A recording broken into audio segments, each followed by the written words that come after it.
Today, I think we very well might have the most interesting rebuild that I've ever done here on the channel, because after a long while of it being requested, I'll be taking over as Millwall manager in the Championship of England with the aim of taking the club to the Premier League for their first ever time in their history. But there's a twist, and that's all because of this man, Jake Cooper, a key player at Millwall and a long servant of the club. And what you might notice about him is that he has the exact same name as me, so for the course of this rebuild, we're going to make sure he stays as a starting centre-back. Whether we're in the Premier League, the Champions League, however far we get, he is going to be our main man, and that's one of the few twists that we're going to have along the way. We'll get to the others in a little bit as we try and aim to take this team to the big time. But doing that might not be easy because, as mentioned, Millwall have never been to the Premier League before, their facilities aren't great, and they haven't exactly got the biggest stadium in the world either, and to be honest, the playing squad isn't exactly the best. Former Spurs man Japhet Tanganga is considered our best player at the club, and 29-year-old George Honeyman is considered our best midfielder. But we do have a little bit of a saving grace in the fact that there are some great young talents developing here at Millwall.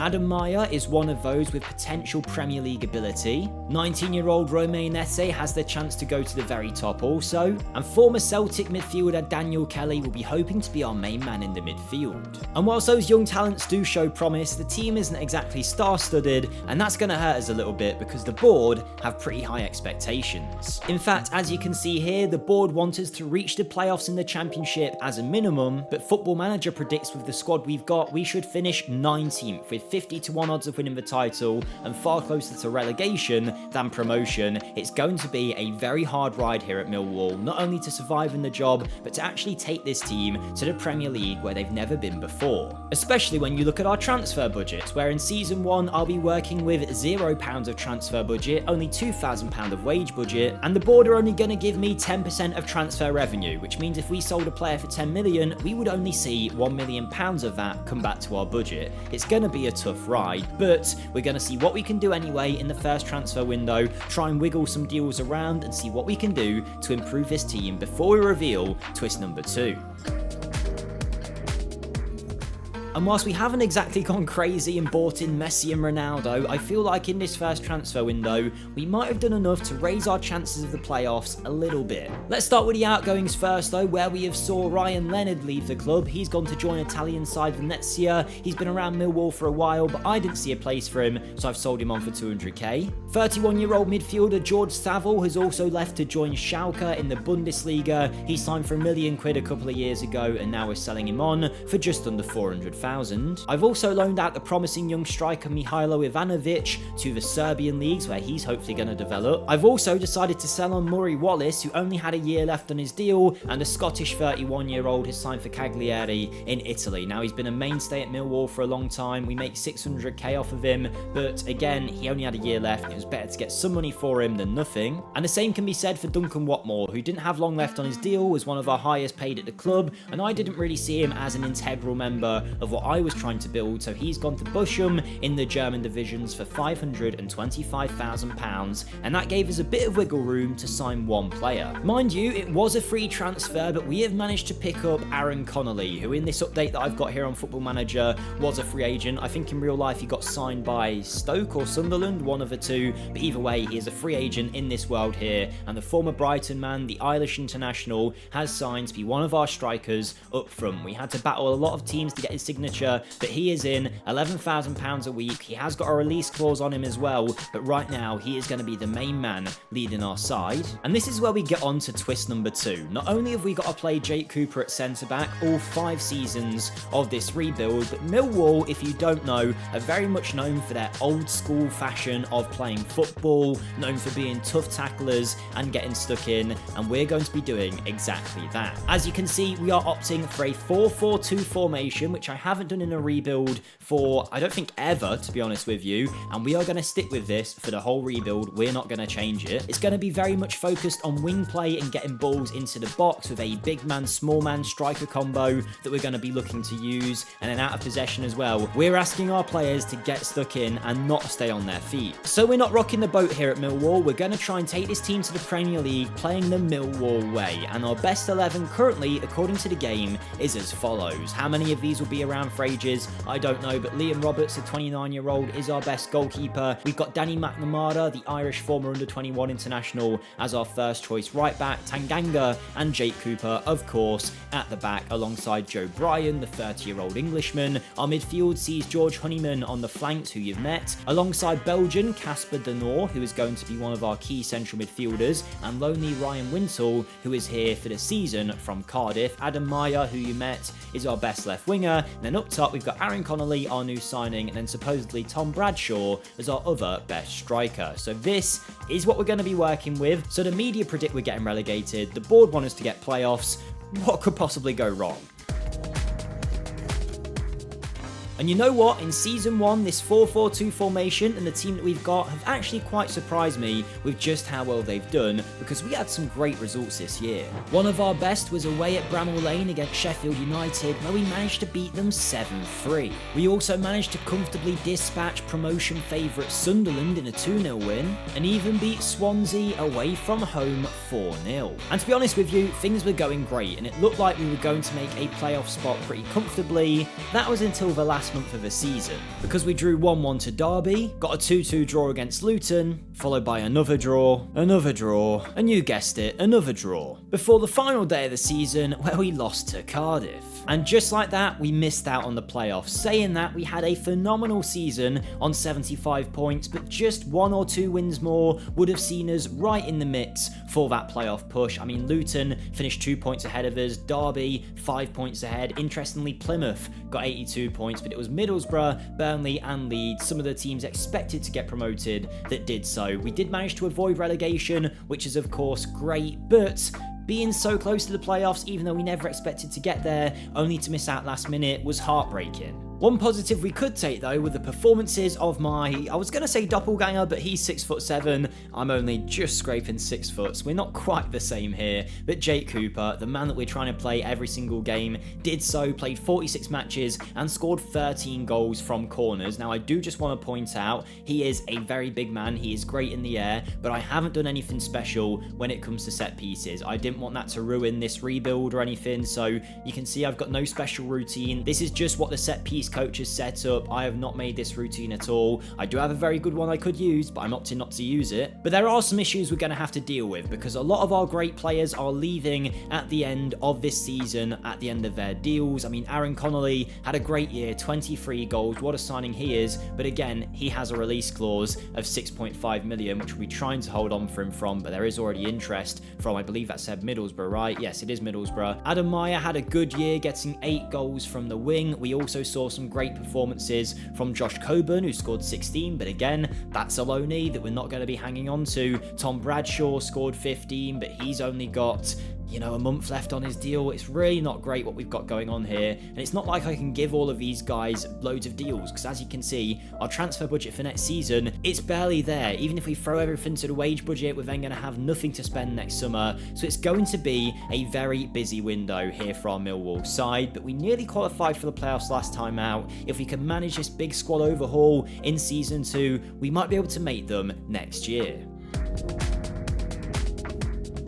I'm not going to lie to you guys, the Season 2 transfer window was tough. We made a ton of sales, sold on loads of key players, but because we're only getting that 10% of transfer revenue, barely any of it came back to our budget, so we ended up losing a lot of our good players, and we weren't really able to replace them with the ones that we wanted. But before we break down that transfer window, I'll give you guys a few seconds, if you could, to scroll down and smash the like button. It really does help me out here on the channel in terms of the video's performance, so thank you to anybody who does that. Let me know what you think of the rebuild down below. Always great getting involved with you guys in the comments, and subscribe to the channel if you haven't already, as we push for 50k subs. Weekly rebuilds, if you enjoy this, you'll enjoy what's to come and everything else we've already done here on the channel, so make sure you hit that button. But for now, I'm done with the plugging, so let's go and take a look at the sales. The first player leaving on an actual fee was our goalkeeper. Now, don't get me wrong, this wasn't one of the ones that I was really gutted about, but Liam Roberts was our first choice, and he has gone to sign for Cadiz out in Spain for 375k, rising to 450. But unfortunately, we have lost a lot of promising talents. The first one of 3 that we sold was Mihailo Ivanovic, who had a good season out on loan last time out in Serbia, had done really well and looked like he was going to come back to be a main player for us, but a £5 million offer from now Premier League side Burnley was enough to tempt him away. It was also enough money that, you know, for this kind of player as he is right now, 5 million is a lot, so it convinced us to take the deal. And it was a similar vein of thought for this one. Daniel Kelly, who I said was going to be our main central midfielder at the start of this rebuild, and we did make him play as much as possible last year. That attracted the interest of Aston Villa, who have bid £9 million, potentially rising to nearly 15 million for this player. They've actually loaned him back to us for the year for completely free, so we still get the benefits of having him, but long term he's not part of this Millwall squad, but we did make a lot of cash. But the final one and the most expensive was Roman Esse, who has now gone to Brighton, obviously a Premier League club,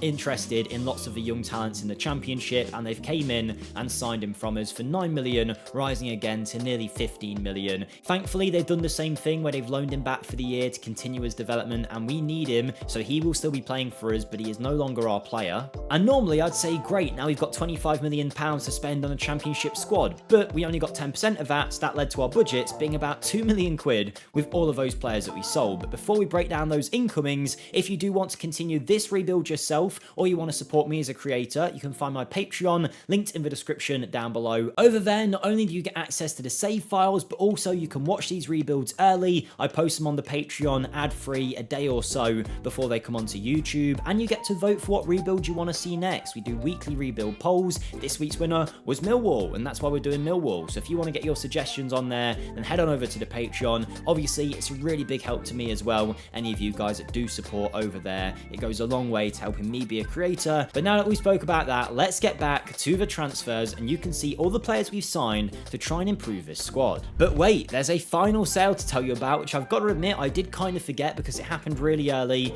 Aaron Connolly left. Yes, the man that scored all of our goals last season, our only signing from season 1, had his release clause activated by Premier League side Middlesbrough. Of course he wanted to go, so we lose out on Aaron Connolly, and now we are just down a bunch of our key men. Coming in first to help our Millwall team is 25-year-old Steven Sessegnon, who's basically there for cover at both left and right back to give us an option in either position. He signs on a free, having left Wigan, and I'm hoping the former Fulham man will be a good asset for our team. I've signed 28-year-old Northern Irish international Jordan Thompson on a free transfer also to give us some more midfield cover. Formerly of Stoke, they let him go at the end of his contract, but he did play a lot of Championship football last season, so hopefully he's ready to play here at Millwall. Our final first team signing on a free transfer was Mirko Maric, who is a Croatian 30-year-old forward, an international at some point as well for Croatia, who is going to be that big man in our front two, where we have a big man and a little man. He is signed for us from Brianza out in Italy, also known as Monza, where he only played a few times last year, so he was let go. We've poached him, and now he's coming in to be one of our strikers. But we needed more attacking threat, especially with Aaron Connolly leaving and our other goal scorer last season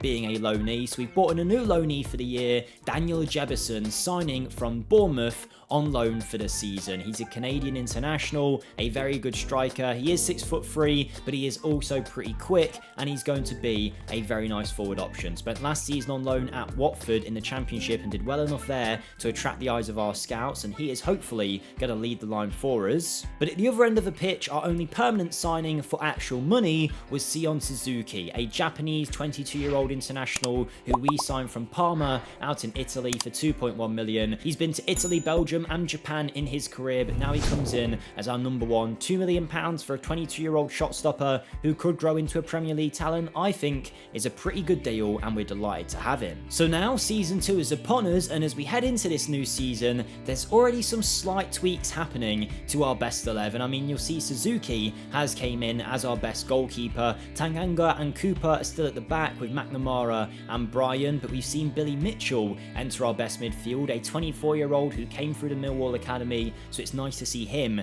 getting a chance in the first team. We'll also be seeing a lot more of Adam Meyer this year, who is supposedly one of our best, and then up front, it's a new strike force of Mirko Maric and Daniel Jebison, who I think could probably play either role at a good level. I'd actually prefer it this way, so I don't know why the game thinks otherwise would be better, but this is the team we're going for. There isn't exactly a ton of depth either, so I'm not sure how well we'll do. This season, though, the board are only expecting a mid-table finish, so they've tempered their expectations a little bit. Meanwhile, the game thinks we're going to do slightly better, with a 17th place prediction and 33-1 odds of winning the title. I think it's pretty clear we're not going to win the championship just yet, but maybe this year we can push for the playoffs. And in Season 2, I feel like we've had a bit of an opposite season to Season 1, I'll explain why in a second, but before we get onto our championship form, we actually had a run in the cup and made it to a Carabao Cup quarter-final. And in a total mismatch of ability and tactical shapes, it was Pep Guardiola's Manchester City against our Millwall 4-4-2 side. Now, they did go 1-0 up early on for a penalty, but on the 10-minute mark, Jefferson went through and managed to make it 1-1. Of course, City being City, they were able to create another chance, but it was an own goal from Denor, and after a mistake from Manchester City and Ortega, Jefferson managed to make it 2-2. And despite City's domination, the scores stayed that way all the way until the 88th minute when our hearts were broken. Oscar Bob broke our line and scored the winner. But look, it was a good effort, and this year in the championship, it was a bit more mixed. We started losing some games early on, but opposite to last season, we actually picked up form as the year went by. In fact, at the start of April, we beat Bristol City 3-1, then Oxford United 2-1, and wins followed against the likes of Sheffield Wednesday, Blackburn, Ipswich away, and we finished with a 3-0 win against Barnsley at home. And was that pickup of form enough to get us over the line? Unfortunately not, because we finished in 8th place, 79 points, again so close to the playoff spots, only a win or so away from the majority of teams ahead of us. In fact, we weren't even that far away from eventual title winners Crystal Palace, who had 95 points, but it was a real good year for us, and a big shame that we don't quite make it to the playoffs once again. But at the same time, I feel like our club is in a more stable position this season. We didn't rely so much on loanees, and there's less players leaving us at the end of their contracts this year. We've had some real stars show up, like of course Jake Cooper scoring all the goals. He managed to get 10 goals this season from set pieces and was one of our best goal scorers. That's outside of loanee Daniel Jefferson, who scored 17, and then Mirko Maric, who joined and got 29 goals for us, which was an exceptional year. They weren't the only ones though. There were some great performances all round. Nice to see Sion Suzuki doing well in the goal for us as well, because hopefully he's going to be with us pretty long term. But now we go into our third season, still not managing to get to the Premier League, but this time the budget's looking much healthier. 5 million quid to spend, 18 grand a wage budget. At the same time, we have been working on the club's facilities, and as you can tell, things are looking much better here at Millwall than they originally did. Financially, there's a lot in the balance, there's not too much in the debts and loans, and if we have a look at the transfer revenue, it's gone up to 25%, so we are slowly progressing and making this a side that could potentially compete for those playoffs on a regular basis, but we need to get the transfers right in Season 3.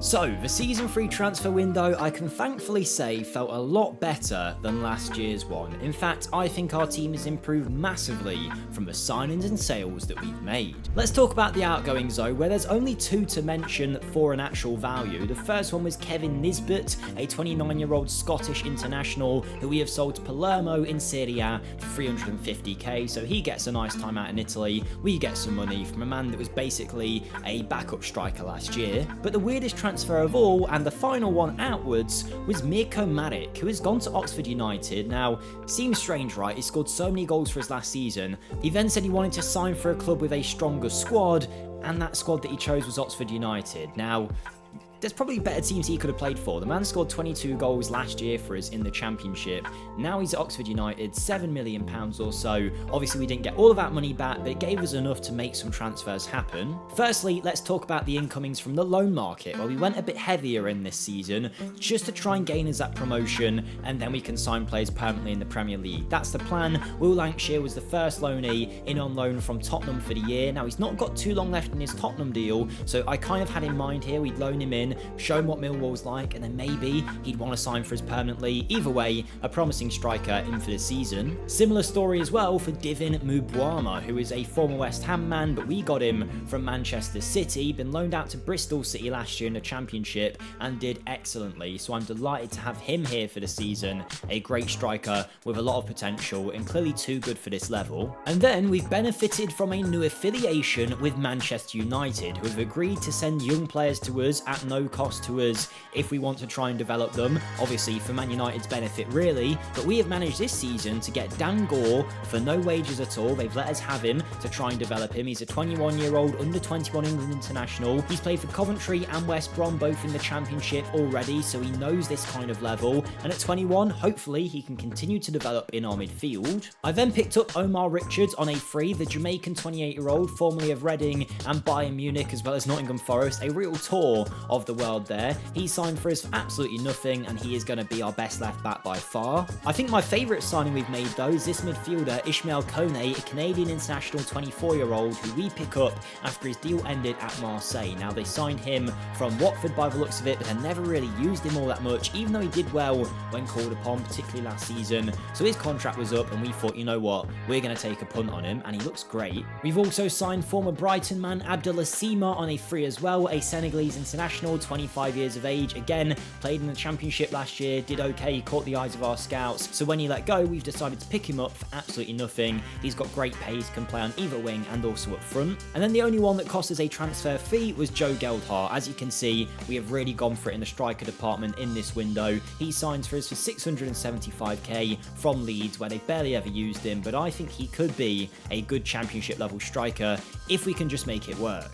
And with that business done, I actually think our team looks a lot stronger than it ever has done so far. I mean, that back four and the goalkeeper, I would say, is playoff level. I mean, Omar Richards, Jake Cooper, Tanganga, Sessegnon and Suzuki, I'm happy with. The midfield is also looking great too. Amakwu, who we haven't really spoke about, is a 22-year-old Republic of Ireland international who's been at Millwall for a few years, and as you can see, he's been playing quite a lot for us, but obviously those loanees that we were given after we sold them last year have now gone, so he's got to step up to the plate alongside Kone and Dan Gore, a very strong midfield lineup. Adam Mayer is still in that left wing spot, and then Mugwama and Lancashire supposedly our best forward line. But there's a lot of options going throughout the team, and I'm hoping if we have a look, even though we are only predicted top half, I feel like the game's going to prefer this team, and they do. They've predicted us 14th place now, 33-1 odds of winning the title. Still, clearly no one is expecting us to really make a playoff push. We've done it 2 years in a row. Now this year we just need to get over the line and make it into the actual playoff round. And finally, in Season 3, I feel like everything has came together at this Millwall team because we had a great year. And that was highlighted by a few individual games that showed the quality we had. The first one was a home match against Stoke where we did go 1-0 down, but we managed to power on from there. Jake Cooper getting the equaliser from the corner. Seema then burst up the right wing and found Mugwama with a great ball. A nice move through the midfield allowed Dan Gore to find Omar Richards, who played the ball across. Mugwama was tackled, but Maya fired home. And the route continued in the second half, where a corner found the head of Cooper, was headed as far as Kone, back to Maya, who managed to drive in, take a shot, and a deflection off a Stoke player went in. And we added a fifth goal late on. Another corner gets deflected out, Joe Gelhardt fires it home to get us the win. Now there was a ton of different games this season where I could have shown you a similar level of performance because we were absolutely smashing it, and it meant that we didn't make the playoffs, unfortunately, because we got promoted. And it wasn't even close this year. Gone are the days of getting 70 points. We managed to get 92 points, 29 wins, 12 losses, 45 goal difference, and whilst we were still a good 11 points off title winners Norwich, it was a fantastic year for us. As you can see, Adam Maya was exceptional, Divan Mubwama was also amazing on loan for us for the year. Us, Norwich and Southampton will be going up, and we cleared third place Bristol City by a good 7-point margin, so it was a fantastic season for us. And it wasn't too bad in the cups either, where we made the quarter-final of the FA and Carabao Cup, losing both ties to Chelsea unfortunately, but it does show that we can compete now in these competitions too. And I think this 4-4-2 is working very, very well because it's getting the best out of our attacking players. Mubwama got 31, Lancashire got 14, Jake Cooper, of course, the main man at the back, managed to bag a few headers. He's wanting a new contract, and we are planning as well to start sending him on some coaching courses just in case he retires. He's going to be my assistant manager, that's the plan, but I'm hoping he'll be here for the full 5 years. Dan Gore was great in his year here, as was Ishmael Kone. Obviously Abdullah Sima as well came in and scored 13, so it's definitely been a positive year for us. The only issue is we'll now be going into the Premier League, and we clearly need some better players, and also a lot of these maybe Championship level players are going to want Premier League contracts. We've got to be careful we don't get dragged into that and really hurt our squad long term, but thankfully, I mean, we are cruising in the transfer budget department. £36 million to spend, 100 grand of wage budget as well. As we head into the Premier League, the facilities are getting better. I feel like we're on the right track here with Millwall, and now for the first ever time, we're going to be in the Premier League, and for that, we need Premier League level players. And this was the first window where I felt we could actually just go for it in the transfer market. We're 4 seasons in at this point, but I finally felt like we had the chance now to bring in the players that we wanted to bring in. So at the start of the window, we let go of plenty of our squad level players that were only championship quality at the end of their contracts, and from there, we went for it in the market. The only real notable one of those departures though that I should mention is Casper De Noor, who's been around for a while and has played pretty well for us, but didn't play as much last year, and now he's going to Anderlecht, which I think is a good move for him actually. I think he's progressed upwards. He'll be playing European football, so good luck to him. But let's start with the free transfers in what was a massive overhaul for our Millwall team. We added some technical quality to what was already a very hard-working side. Oussama Targelin was the first signing, a 25-year-old Moroccan international, signing from the Havre in France after his contract was up. He's played for Marseille before, played in Turkey too. He's been really good over in the French division, so to pick him up for nothing, I think it's a bargain. I mean, look at the player he is. I got another free transfer in the form of Algerian international Mehdi Leris, who offers us cover at both left mid and right mid. He signs age 29 for absolutely nothing from Serie B side Pisa. And now we get into the signings that actually cost us money, and for once there's more than one because we bought in quite a few. The first is Will Lancashire, who we decided to loan in last season. He did well and he was available from Tottenham for 210k. What a bargain that is for this player. Speaking of bargains, our policy of loaning players in to sign them later has worked with Dan Gore, who has signed from Manchester United now for 1.9 million. He was excellent for us last year, offered us some great depth in that midfield, so he is now in permanently. We got some more depth at left mid with the signing of Japanese 23-year-old Kota Tawara Sumida, whose name I'm hoping I've got right there. He's cost us 5 million from FC Tokyo, where he's been great, but can he take the step up to English football? We then went to Everton for a new striker signing. Mubuama would not sign for us permanently, unfortunately, so we've brought in Giovanni Bolivar, a Venezuelan international 25-year-old, signing for 5.5 million. He's an Everton player that went out on loan a couple of times to the Spanish leagues and did okay, but now he's with us permanently. We've got a new right back in the form of Vinicius Tobias, a Brazilian 23-year-old with a lot of potential. We signed him for 6 million, which I actually think for the quality that he is was worth the money. And finally, our most expensive signing was a new defender. Don't worry, he's not going to kick Jake Cooper out of the team. He is going to be our other centre-back, hopefully, to compete with Tanganga. This is Nathan Ngoy, a Belgian under-21 international, 24 years of age, formerly of Standard Liège, where he's been doing really well out in Belgium actually, especially last season for Zulte Waregem, where he has attracted the eyes of our scouts. We've brought him in and I'm hoping he will grow into a good Premier League level player. Now I do really like the look of our team here with Millwall, but I think we have to accept that this is probably going to be the worst squad in the Prem. I mean, our bench isn't exactly stacked with Premier League quality players, and our first 11 probably isn't all that great either, but maybe we can have one of them years where just because we've got a good core of players that know each other and have played with each other for a while, maybe it can keep us up. Maybe the tactic will be a little bit different enough to keep us in the division. I like the team, there's lots of good players throughout, but I'm not quite sure it's Premier League ready yet. In fact, the game agrees. We are predicted to finish in 20th place, 1,000 to 1 odds of winning the title. Even Southampton and Norwich, who came up with us, they're expected to go down, but their odds are much, much better. And if you have a look on this right-hand side, it shows all the best players in the league with only 2 allowed from each club. And if you go all the way to the bottom, our 2 best players are considered worse than everybody else's good players too. So it isn't looking great for us, but you know what? This Millwall team is going to fight bravely against relegation. We'll do what we can and see if we can stay up in the Premier League. I mean, more miracles have happened than this. And in Season 4, our first year for Millwall in the Premier League, I'm not going to lie to you, I'm not going to show it either, but we got battered on pretty much the majority of occasions, but every now and then we would just come out with some random result where we played well and we would get 3 points. For example, when Manchester United came to the Dem and Abdullah Sima in the 80th minute managed to deflect a Dan Gore shot into the goal. We actually dominated the game and we managed to seal the victory with Sima in the 95th minute with a brilliant header. But I think my favourite result of the season was when Liverpool came to visit and we got off to an early start in the 20th minute, Amaku getting down the line and finding Sima in the area with a great header. Liverpool though have a great squad, and Curtis Jones was able to cut us apart with a brilliant finish. It wasn't long though before a corner routine allowed Sima to get close to goal again. It came out to Omar Richards, onto Amoaku, and then into Richards again, whose deflected shot went in. And thankfully we somehow managed to get a third as Bolivar's shot went into Kone, deflected, and we won the match. Now, were we amazing this season? No. Did we deserve to stay up? Maybe. Did we stay up?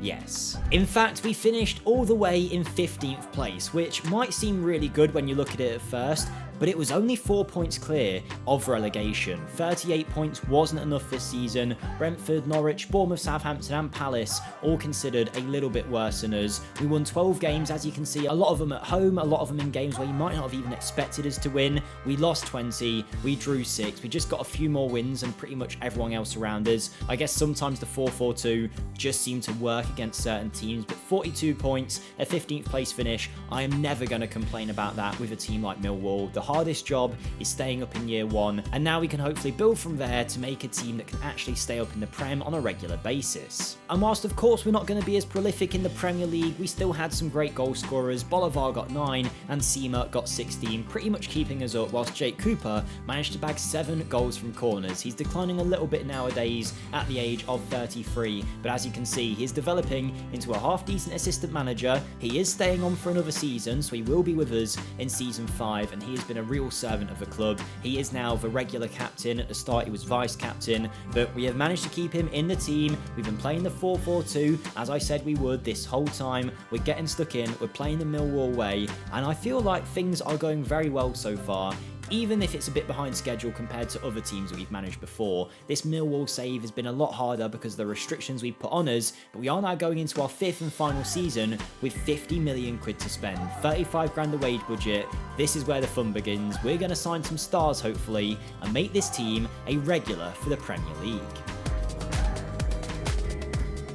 And in this final transfer window, I think it's safe to say if any of you guys continue this save over on Patreon, you are going to be working with some stars. But before I show you who we've signed and who we've sold, this is the last chance I can ask you if you could like the video, if you've enjoyed it to this point, if you're still watching. It really does go a long way and it lets me know you're enjoying the content. And make sure as well you hit that subscribe button. If you haven't yet subscribed, press it, get us closer to 50k subs. That'll be an unreal target to reach when you eventually get there. But now that's all done, let's go and check out our final set of transfers. Will Lankshire's gone on loan for the season to Cagliari to continue his development, and it's a similar story as well for Kota Tuaratsumida, who didn't do too well for us last year, so we've loaned him back out to Japan for the year. We say goodbye to Danny McNamara, who signed for Plymouth on a permanent deal. He played less and less over the years, but did appear for us in the Premier League, so what a journey it's been with him throughout League One, all the way since he started his career at Millwall to the Championship and then into the Premier League. What a player. Interestingly, Usama Targalin didn't really work for us when we signed him. I mean, he didn't really play at all, wanted to leave, and I thought, you know what?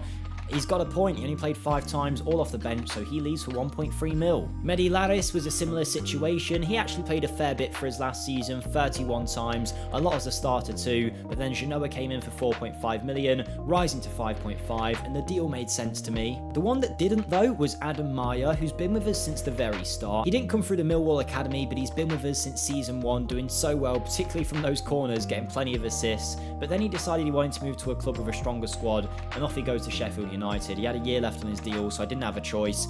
Yeah, if he wants to play for Sheffield United, go for it, but I think we're going to do better, especially when you see who he's brought in. So let's round them up. Firstly, Giacomo Quagliata is a left back we signed for free from Cremonese in Serie C of Italy, where he's been doing really well and is clearly way better than that level. A third-tier Italian player valued at 30 million.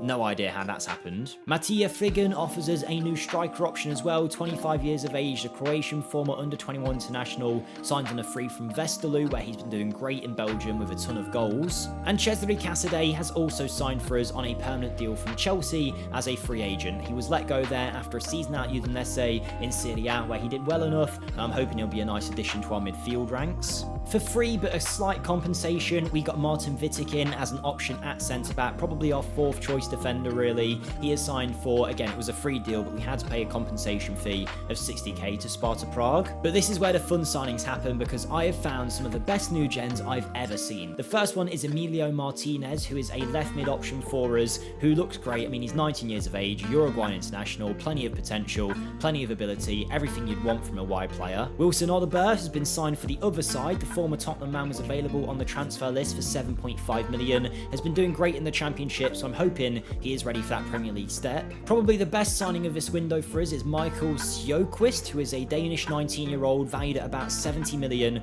with guaranteed potential pretty much to be the best player at Millwall, maybe the most technically gifted in their history, the rate that this guy's going. He's only 19 here, already considered the best, and should be a leading Premier League talent. 7.5 million from Brøndby, where, as you can see, he was already far too good for the Danish level already at 19. Look how good he is. I think we've just got a complete midfielder here, determined, passing ability, tackling ability, teamwork, work rate, everything you could want. And our final signing was a man that I think could be the world's best striker in a few years, 20-year-old Frank Muller, who we have picked up from Sparta Rotterdam, where he wasn't doing amazing, but I looked at the scout report, and for 30 million, I mean, look at those technical attributes. He can pass better than most midfielders. He's got 15 finishing, 19 dribbling, 18 first touch as well. Decision making's great. Whilst he does lack a little bit in his physicals, I don't care. This guy's got to be the future of this forward position for us. I mean, he's going to be one of the Premier League's best, surely. Just as a quick roundup before we do this final season though, you will see our facilities are looking great, and financially, there's 44 million quid in the overall balance. There is nothing really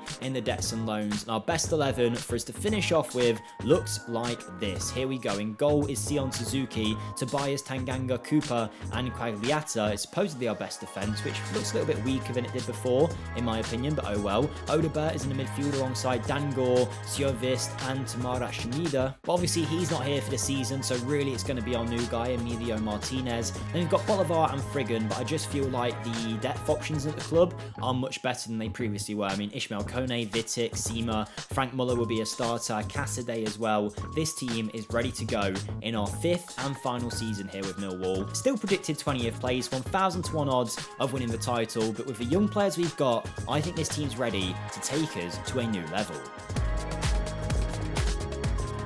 And in Season 5, I'll prepare your expectations. We haven't won a trophy, we haven't got Champions League or Europa League football or anything like that, but we did have a good year once again in the Prem. One match I want to point out is when we played Brighton and went 1-0 down to Lamptey, and the reason I've chose this game is the performance of Muller up front, who managed to score 1, and before you knew it, that was 2 with a great finish, and he managed to get a 3rd to complete the hat-trick against Brighton. Now, they did then fight back, but if there's one man to score a winning goal in our last season, of course, it's Jake Cooper from the corner heading home. But that wasn't our only brilliant result, because we went away to Old Trafford this season and went 1-0 down to a Rashford goal. But this year, we weren't going to let United beat us, and we managed to get on the front foot, and in the second half, Seema rose highest and powered home. And as time ticked on, we needed a winner, and you'll never guess who scored it. Of course, Jake Cooper from the corner. So whilst we might not have came home with any silverware in Season 5, it was definitely a memorable season, and this team is ready to blossom, I feel, into a top level side. In fact, we finished in 13th place, which was actually more points than Manchester United. We might have had a way worse goal difference than them, but we got 43 points, way clear of relegation, which was 28 points from Norwich, and we are actually doing pretty well. Now, we're nowhere near the top 12, but to say we finished above Man U and West Ham is a fantastic result for us. 43 points, 13 wins. We don't tend to draw games, but we get more wins than a lot of sides. I mean, Man U, 8 wins all season, 17 draws. That would have been awful to watch for them. But before we finish this rebuild, there's of course a few things that we need to review. Firstly, Jake Cooper, now 34, and he's staying with the club for at least another season. As you can see, we aren't going to be able to send him on more coaching courses, but he is a certified icon of the club, and if you have a look at his staff attributes, I think he's going to be a pretty good coach, you know, so maybe after we leave, he can take over as manager, 2 Jake Coopers back-to-back. But I mean, he had a great year in the Prem, 5 goals, 36 games, playing regularly and doing as much as he can for this club. I also want to point out Billy Mitchell, Overhaul, who's been with us since season 1, has been with Millwall since the start of his career, and he has played 32 times a season, 15 times as a starter, and never really put a foot wrong. He's been great. Our new signing Friggin scored 19. Frank Muller, the young striker, managed to score 11 and looks technically amazing. I mean, 20 dribbling, what a joy he'd be to watch. You saw that hat-trick he scored earlier. It was so good. Some of the other young players haven't necessarily flew off the mark just yet, but are getting better, like Emilio Martinez, who was pretty decent for us, not amazing, and then the midfielder Sjoquist needed a bit of time to adapt by the looks of it to the country, but he will get there, I'm sure. He is going to be a top talent for us somewhere down the line. But this is our Millwall rebuild complete. The stadium needs some work still, but the facilities are looking great. Financially, the club is absolutely loving life. We've made it to the Prem, we played the Millwall way, and if you have a look, Jake Cooper is now a favoured personnel of the club. It's not me, it is the centre-back, which is always great to see. What we've gone for has worked. Another few years and he might be a legend, who knows. But that's up for you guys to continue over on Patreon, where you can vote for our next rebuild as well. So I'll see you guys over there. Thank you for watching, and I'll see you next time. Goodbye.